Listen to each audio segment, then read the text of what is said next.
So, Ruth, we're here again talking about some recent papers in schema therapy that have been published.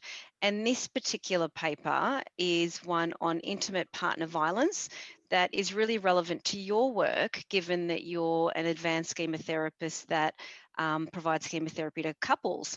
So, I'm Rita Younan. Welcome to 7 Minute Schemas. And this is what we call a busy practitioner's guide to the research.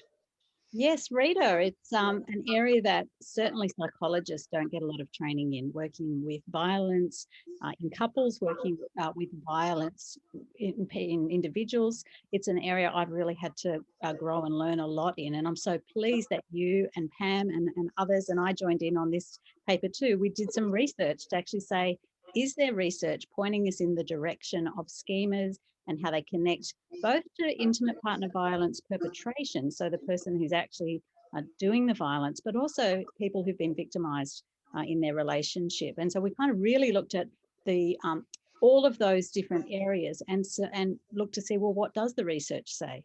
So Pam Pilkington, good to have you back with us. What did the research say?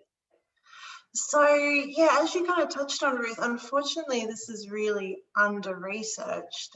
So even though we see it in our clinical practice so often, we didn't find that many papers have actually looked at what schemas are related to intimate partner violence.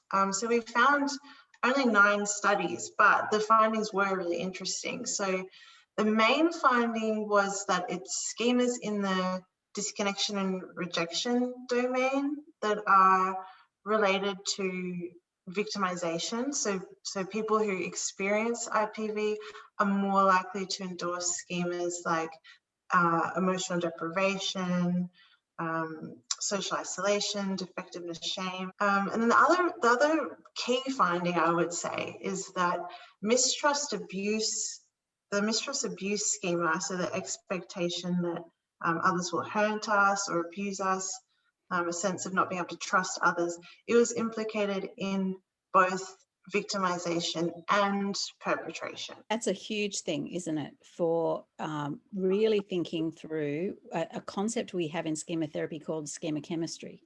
So schema chemistry is this idea that when you have a belief, say with mistrust abuse, a belief, an experience, a sense of yourself in the world that it's not safe, you're going to be hurt, other people aren't trustworthy, you can actually be attracted to a person who's going to reinforce that schema. Now, we've got to be really careful with that in terms of certainly there's no blame on somebody who's had violence perpetrated towards them at all. That's not their responsibility. At the same time, when we're working with clients who want to get out of a cycle of violence and want to find a safe partner, we have to look back and say, if this scheme is present, we need to address it because it may be actually handicapping you in finding a safe person. Yeah, we can see schema perpetuation where the selection of partners is schema driven. So the person is selecting partners who fit with the schema, that are untrustworthy, that act in ways that hurt them, and then the schema gets maintained. And as I say to clients, it feels bad, but it can feel like home when you're in a relationship with someone like that. And home could be the home you grew up in. So we really want to, that gives us a beautiful tool when we're working with individuals to go back to do some of that re-scripting to provide corrective emotional experiences so their healthy adult is more able to have that neuroception, that ability to perceive safety accurately in another partner. What are some other kind of tips and tricks, I guess, for practitioners, just kind of bearing this in mind in terms of working with individuals that do have intimate partner violence in their relationships? But we may have couples who say, we want to stop this violence. It might be mutual violence. It might be one person perpetrating. So within the bounds of safety, we really do need to start looking at what are the drivers for violence. And for perpetrators, there's a really strong indicator that needs more research that violent perpetrators may have a sense of the world as being unsafe. Instead of surrendering to that feeling, they may actually try to attack and in an anticipatory way. They might want to make it safe by controlling, by dominating, which is incredibly damaging and unhelpful to their partner, but also it's perpetrating their own schema.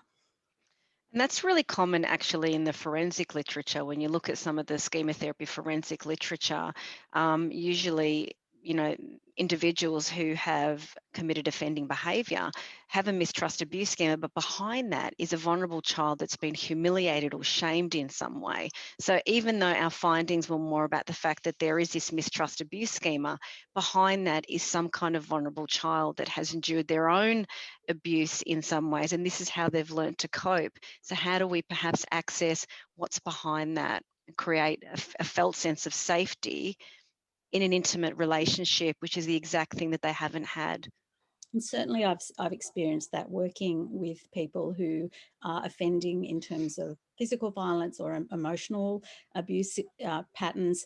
I have seen big shifts in terms of their ability to stay in their healthy adult, to not be reactive, using their bully attack mode as quickly as they used to use. So I do think it gives, schema therapy provides us with a really rich set of tools to work in this area, and we'd love to see more research on it. Absolutely. And what you're referring to is this kind of shame cycle, isn't it? You know, there's this shameful part.